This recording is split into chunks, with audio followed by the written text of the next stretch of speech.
Beijing passed its national security law for Hong Kong, setting the stage for radical changes. According to the complete draft, the new law doesn't just affect Hong Kong residents.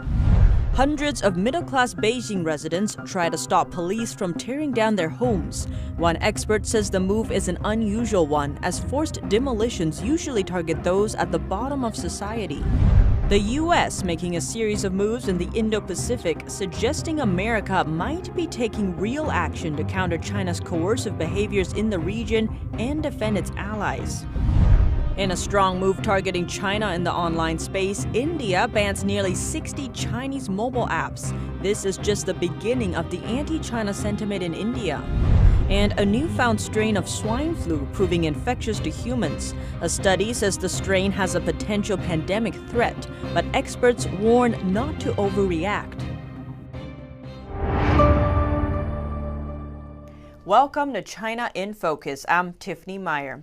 Flooding continues in China. It's now the area's fifth round of heavy rain. In one case, downed electricity poles electrically charged floodwaters in Hubei province, causing the death of one young woman. Her body was later carried away. The flooding in some areas has become so severe that the first and even second floors of some buildings have been submerged, but it may soon become even worse. In one neighborhood inside the northwestern Chinese city of Chongqing, a notice was posted that all residents living at or below the fourth floor should prepare for flooding. This neighborhood is nearby the famous Yangtze River. We recently reported about a county in Hebei province that was put under lockdown due to the area's worsening virus situation. Hebei province is Beijing's neighbor. Internal documents we obtained show large-scale virus testing has already started in the province. So far, no Chinese media have reported on it. Last week, the province's virus task force ordered all cities to increase virus testing. In addition to people who've had close contact with confirmed cases, other groups are also being tested now. They include travelers arriving from areas with mid to high-risk infection levels, students in the 9th and 12th grade, and workers inside hospitals, nursing houses, welfare homes, customs, construction sites, prisons, and government agencies. Despite the strict measures taken, the official virus figures from the province are surprisingly low. The latest report from last Sunday shows no new cases, no new deaths, and no new suspected cases. That same day, only 10 confirmed cases were treated in a local hospital. Beijing's second round of lockdown is taking its toll on the city's second-hand housing market. According to a Chinese research institute, in the first 3 weeks of June, the number of second-hand houses sold in Chinese capital fell over 30% from the previous year. Many neighborhoods have implemented strict rules for property managers. As a result, hosting open houses for prospective new residents and buyers has become near impossible. Some agents are now suspending their listings online after the widespread business slowdown. One real estate agent told a reporter that nobody comes to see houses on site during weekdays.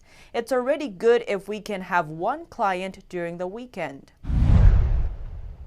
A new flu virus found in Chinese pigs has become more infectious to humans. The new strain is called G4. It descended from the H1N1 strain, which was responsible for the 2011 swine flu pandemic. The newfound strain has all the essential features of a pandemic virus. A study suggests that it should be watched closely in case it becomes a potential pandemic threat. According to a U.S. medical journal, pig farm workers showed elevated levels of the virus in their blood. The journal suggests that they be urgently and closely monitored. Viruses that cross the species barrier from animals to humans are especially risky, even more so in densely populated regions in China where millions live in close proximity to farms, breeding facilities, slaughterhouses, and wet markets. Now we look at heavy snow in northwestern China's Xinjiang region, where the Uyghur ethnic group lives. Millions of Uyghurs have been put in detention camps by the Chinese Communist Party. Earlier this week, heavy snow suddenly blanketed Xinjiang. It's a rare occurrence for this time of year. In a video, people are heard shouting, "The cattle and sheep cannot eat the grass. They are coming back and it's too cold." People are also seen struggling to trudge through the deep snow. Temperatures in the area plummeted by nearly 40 degrees as thick snowfall coated the area. But for some, it's a happy occasion. Young people are captured taking advantage of the unusual weather conditions for a snowball fight. Now we turn to another concern plaguing the Xinjiang region. The Chinese Communist regime is reportedly using forced sterilization, forced abortion, and coercive family planning against minority Muslims, known as Uyghurs, to prevent reproduction. According to a report from the Washington-based think tank Jamestown Foundation, the actions meet a criteria cited in the UN Convention on Genocide. State Secretary Pompeo said the practices were consistent with decades of Chinese Communist Party actions that demonstrate an utter disregard for the sanctity of human life and basic human dignity. Over 50 tourists survived a sudden mega flood in Sichuan. The experience caused a huge loss of property and risked the tourists' lives. Floods in the southwestern Chinese province of Sichuan trapped over 50 tourists in a hotel. They are lucky to have escaped, yet they lost most of their belongings. Ms. Wang is a witness of the disaster and told us her story. She said the rainstorm began to pour a few hours after they checked in. They were not taking it that seriously at first, but late at night their rooms started flooding. Things were getting much worse after just a couple of hours. We found the entire room floor began to warp. Then we realized there was a flash flood. Ms. Wang says the water level rose incredibly fast and soon got as high as 5 feet. The hotel is a collection of individual rooms. The rooms are in the shape of a cargo container. 20 to 30 rooms of the hotel were displaced, and theirs the most.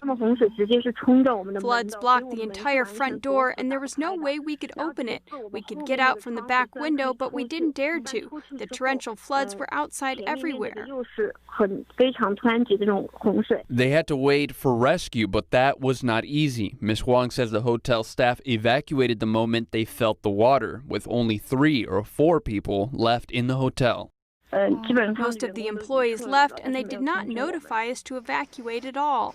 As the situation got worse, the tourists tried to save themselves. Some were standing on vehicles, some on fences. A couple were up to their necks in water, and they finally climbed onto the roof from the back window. Ms. Wang said they heard someone shouting for help from outside. They opened their window and found an old man. They dragged him in the room. The glass wall of his room was broken by floods, and he was almost washed away. He somehow managed to hold onto air conditioning rails and stand in the torrent for an hour before being rescued. They had to wait for almost 3 hours after their first emergency call and did not get out of there until almost 6 the next morning. The experience reminds me of the 2008 Sichuan earthquake, where your life was on the verge of death. The Sichuan earthquake was a magnitude 8.0 quake that claimed over 69,000 lives, according to Chinese officials. But many people believe this number is highly underestimated. The tourists now wish to negotiate with the hotel over compensation for the lost property and damaged vehicles, but so far they have received no response. The Chinese regime passed its national security legislation for Hong Kong. The new law sets the stage for radical changes to the region's way of life. This after returning to Chinese rule almost exactly 23 years ago. China passed a security law that gives Beijing sweeping powers over Hong Kong Tuesday morning. The territory's cable TV, citing an unidentified source, said the law was passed unanimously by China's parliament.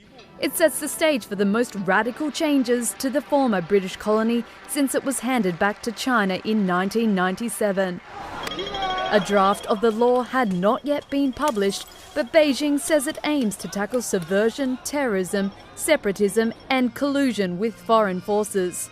There are reports that the heaviest penalty under the law would be life imprisonment.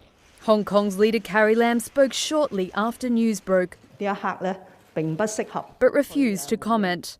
Beijing says the law will target only a small group of troublemakers and will not affect rights and freedoms, nor investor interests. But on Monday, Washington said it would end Hong Kong's special status under US law. That will stop defense exports to the city and restrict its access to high-tech products. Secretary of State Mike Pompeo said the US was left with no other choice and, quote, the Chinese Communist Party's decision to eviscerate Hong Kong's freedoms has forced the Trump administration to re-evaluate its policies toward the territory. It's unclear what specific activities are to be made illegal or what punishment they carry. However, Chinese state media already unveiled parts of the law. Judges for security cases are expected to be appointed by Carrie Lam. The national security law is expected to take effect immediately. Violations may result in extradition to China for trial and a maximum sentence of life in prison. Both violent and non-violent activities are included as crimes. Hours after Beijing passed the national security law on Hong Kong, activist Joshua Wong disbanded his pro-democracy group. Wong made the announcement on Twitter. He also called for the international community to speak up for Hong Kong and defend the region's freedom. Shortly afterwards, other members of the group also said they were stepping down. Wong said beforehand he thinks he'll be a prime target for the new law. I will probably be the prime target of the new law. But what makes me fear is not my potential imprisonment, but the gloomy fact that the new law will be the threat over the city's future, and not only my personal life.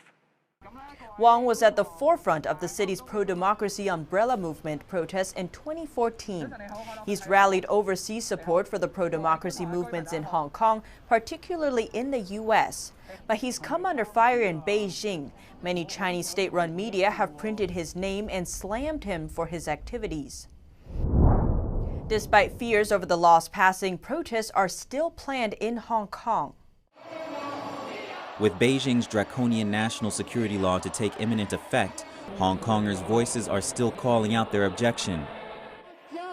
Gathered in a Hong Kong shopping mall and having heard the news, their pro-democracy protest continues.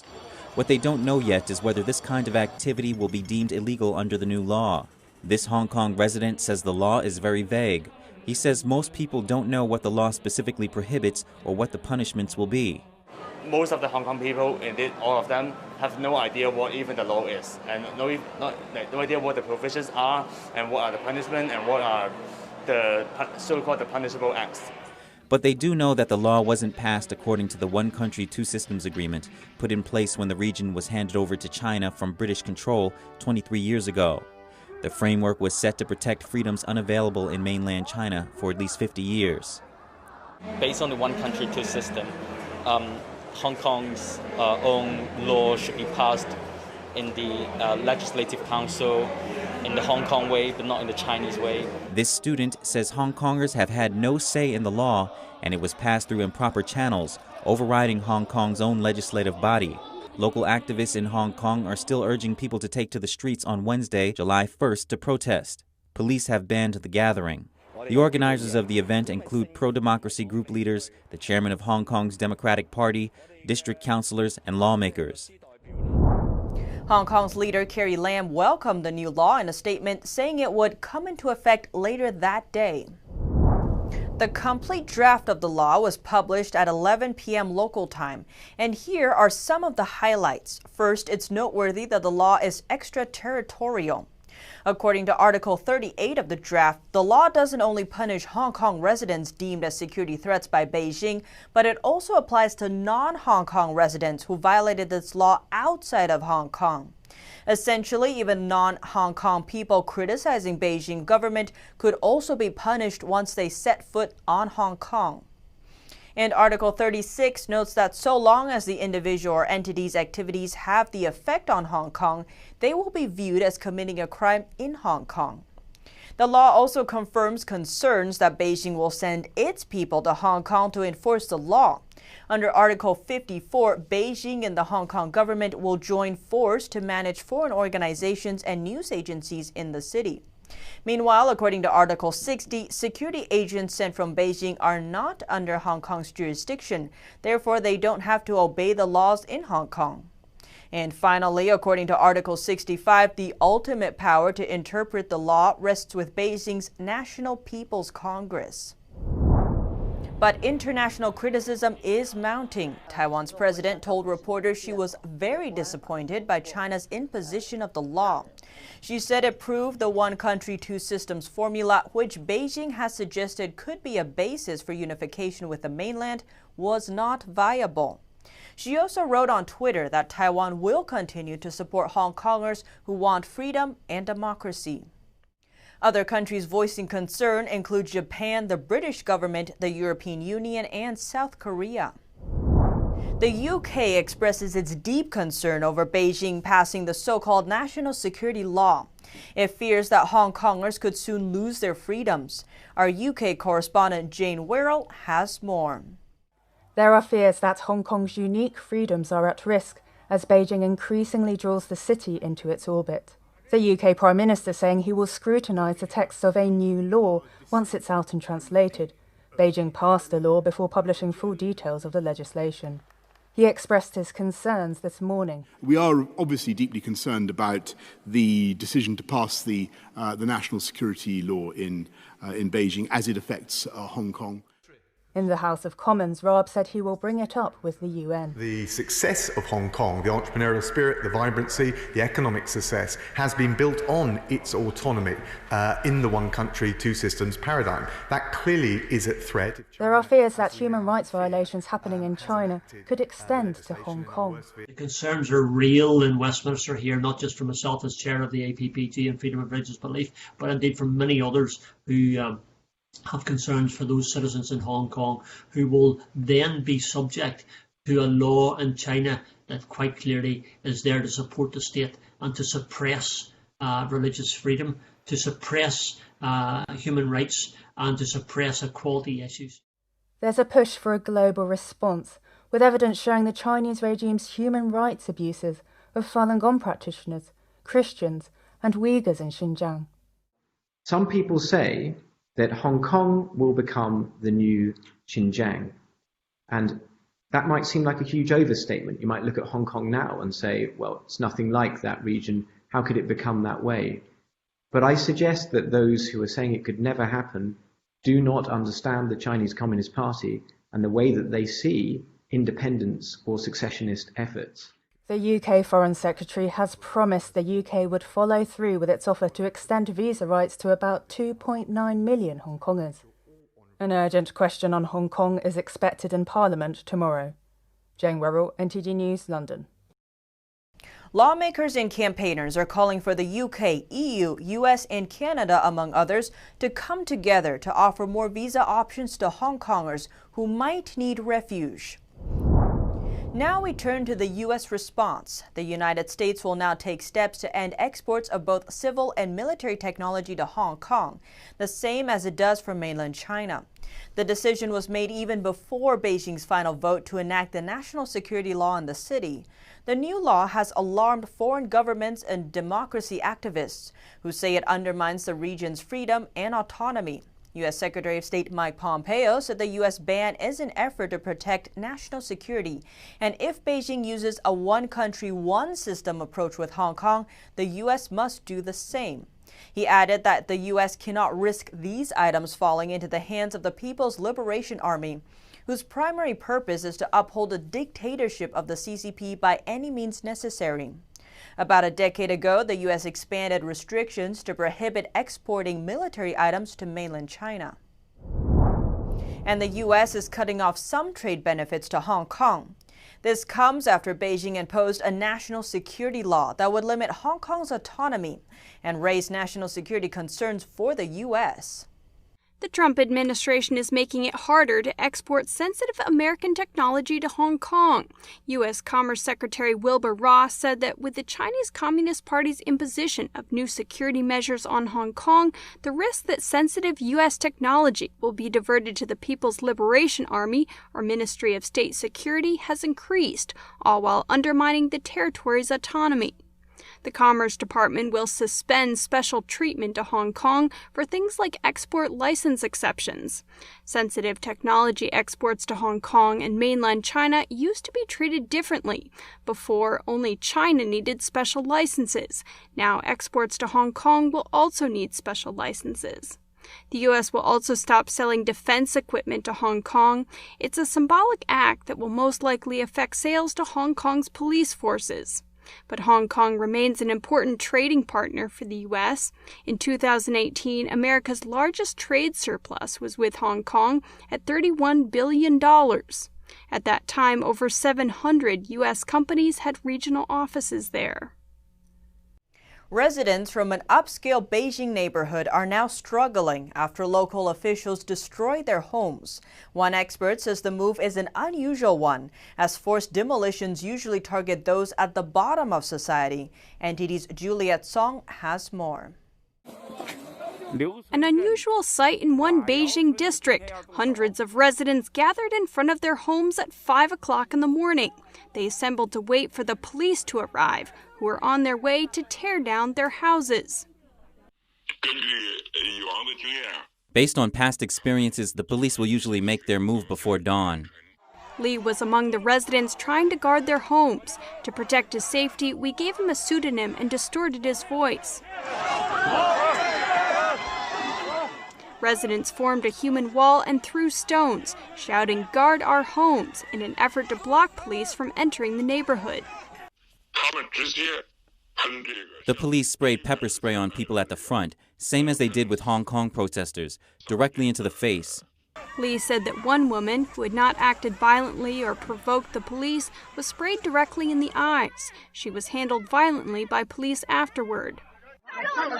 They were dragging my hair, dragging me to the ground. I laid down on the ground and people stepped on me and walked past me. Several residents were removed by force. But despite their best efforts, they weren't able to save their homes. Lee explained that the police later marched in and began demolishing houses behind his neighborhood. In China, it's common for the government to demolish people's homes and seize the land to make room for new, more profitable projects. In the past, it's usually the lower class that suffers the most. What's unusual this time is that Lee's neighborhood is an affluent one. Located in Beijing's suburban Changping district, residents are part of Beijing's middle class. But the government has been tearing down houses in the area since last year, though targeting these people can prove difficult for the regime. Those in the middle class have significant social influence and resources. China affairs expert Tang Jingyuan says seizing homes from these groups will intensify tensions in the society and create social conflict. Despite the challenges, officials still moved ahead with the demolition. One expert says it indicates the regime is in a dire situation. This incident in turn reflects that the regional government is in a financial crisis. It had no other way of bringing in money. Tang explained that China's economy is on a sharp decline after being hit with the U.S. trade war and the pandemic. As a result, many regional governments are financially struggling. Reporting by Juliet Song, NTD News. With aircraft carriers in the Western Pacific, a new Senate defense bill aimed at China and the possible inclusion of Taiwan in this year's Pacific military exercise. These moves suggest the U.S. is now taking real action to counter China's coercive behaviors in the Indo-Pacific and to defend its allies. The last time 3 U.S. aircraft carriers operated at the same time in the Western Pacific, the U.S. was trying to deter North Korea from its nuclear weapons program. The rare incident is now happening again, but this time, USS Nimitz, Theodore Roosevelt, and Ronald Reagan were there because of China. While the Chinese Communist Party ramps up its disinformation campaign to try to shift blame and burnish its image, we continue to see aggressive behavior by the PLA in the South China Sea. The PLA has escalated border tensions. We see them today in India, the world's most populous democracy. We watch as it militarizes the South China Sea and illegally claims more territory there, threatening vital sea lanes. Since 2015, the Chinese regime has built man-made islands, militarizing them with airports, aircraft, and missiles. The area is of great global importance. Nearly a third of the world's maritime trade passes through this area of water. It is the lifeline for important U.S. allies like Korea and Japan, who import over 90% of their crude oil through this route. Meanwhile, beneath the ocean is buried over 10 billion barrels of oil and almost 200 trillion cubic feet of natural gas, although one Chinese regime-owned oil major put the figures much higher. International law says that every country can claim an exclusive economic zone extending up to 200 nautical miles for activities like drilling or fishing. But China claims Beijing reaches as far as 1,200 miles from the south of mainland China, including areas very close to the coast of Malaysia, the Philippines, and Vietnam. In 2016, the Hague International Tribunal concluded that there was no legal basis for China's claim to the territory. And for years, the U.S. has navigated its warships through the area to show that it is not recognizing China's claim. But none of this has stopped China from continuing to build man-made islands and militarizing them. But Beijing says it won't abide by the court's decision and refuses to scale back its economic and military presence in the area. Meanwhile, experts say Washington's failure to confront Beijing has left some U.S. allies in the region in difficult positions and unsure whether or not to continue challenging an increasingly aggressive China. But this year's pandemic is changing that.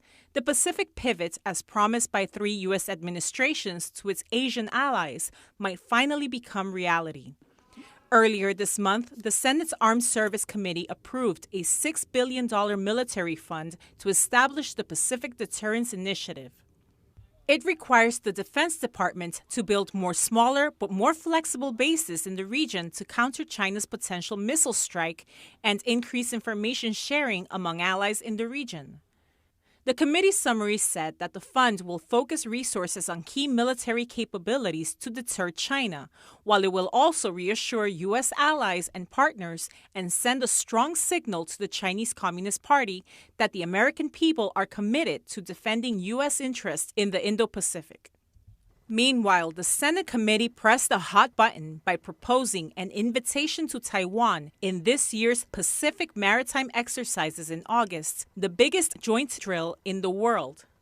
The once every 2 years exercise has in the past invited nearly all Indo-Pacific countries except for North Korea and Taiwan.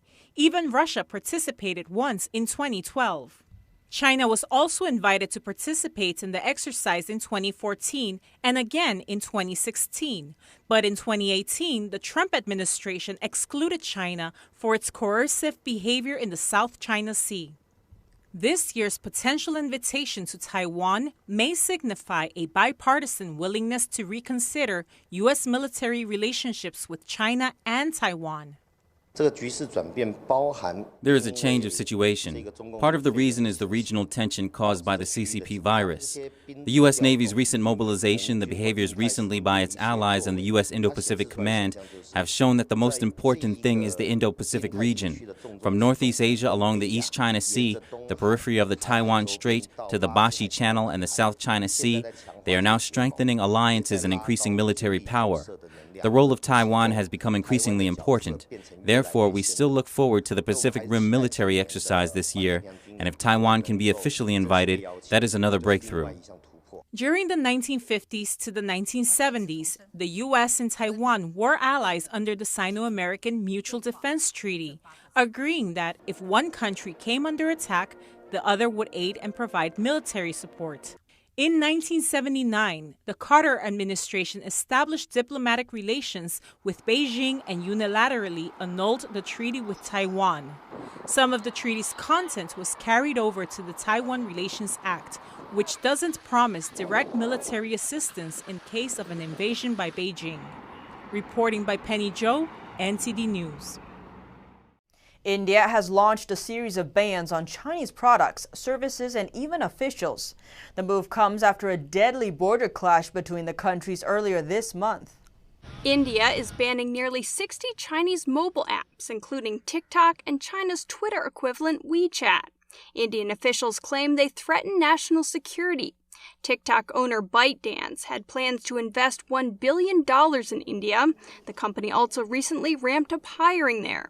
India stands as TikTok's biggest market, boasting a whopping 600 million downloads. That's 30% of the app's downloads worldwide. Some TikTok users in India were upset over the ban. India is also weighing a ban on Chinese tech giant Huawei, which would exclude the telecoms company from India's 5G network rollout. Anti-China sentiment has long simmered in India, and a border clash earlier this month has brought tensions to the forefront. Some are now calling for a boycott of Chinese imports. In Delhi, 3,000 hotels and restaurants have already closed their doors to Chinese nationals. China's car investments in India are also on pause. Meanwhile, India plans to impose higher tariffs on Chinese imports. Since last week, Indian customs have held back shipments coming from China. China is India's biggest importer. Purchases include electronic goods, industrial machinery, and organic chemicals. The chairman of India's largest car maker says the answer lies in making Indian manufacturing more competitive to reduce Chinese imports. Some states are seeing a rise in virus cases. California is one of the latest states to pause reopening efforts ahead of the 4th of July weekend. California is rolling back some of its reopening efforts as confirmed virus cases rise. County officials are closing Los Angeles beaches over the 4th of July weekend to prevent dangerous crowding. Fireworks displays in the county will also be prohibited. California Governor Gavin Newsom ordered some bars to close earlier this week. The Cat and Fiddle Pub and Restaurant in Los Angeles just reopened its dining area. The manager is relieved that they don't have to close. We're in the fortunate situation that we also serve food, so we are a restaurant.